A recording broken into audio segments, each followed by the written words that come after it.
Hali ichkariga oshirsang eplaymiz deb. Ular ham qanotdan Nodir xo'ja yozibdi. Ikkita qizilga ikkita oyoq orasi.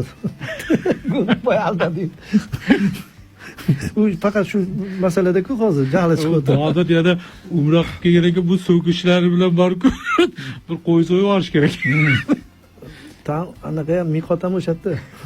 Yo'q, uyda ekan kelibdi. Yo'q, miqot yana o'sha yo'q, yerda yo'q. esiga tushadi. Shu yerdan zarba yo'llaydi, boshqa variant yo'q.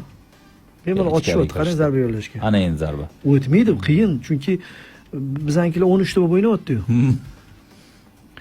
Gaplashaylik. Bo'ldi, yaxshi-ku hammasi. Nima? Yo'q, yaxshi, nima o'tib ketadi to'p hozir. Baribir fikri, xayolimiz shu Burchak zarbasi. yigitlarda ruhan qo'llab-quvvatlab turibmiz. Oxirigacha o'ynash kerak, qolib offside. ket. Offside, Yaxshi. yaxshi. O'y, yo'q, to'p maydon tark etgan ekan. Yo'q, offside. Offside, ha. Hamma narsa ularni teskarisi. 88-daqiqada. Aylanib ketish. Offside degan odam bo'lganmi endi? Yo anaqaga o'ylab topgan. Yo'q. Mayli, kim o'ylab topgan bo'lsa, yo'q. Offsaytiga o'ylab topgan deb o'yladsiz, siz to'g'ri senting. Mana bunisi offside edi. Of. Bosh bilan uzatgandan keyin offside edi. Narigi futbolchi offside. Qo'liga nimadir o'rab olgan Benzemaga taqlid qilibmi? 3-golga. Aldab 3-goldan urib keladi. Chunki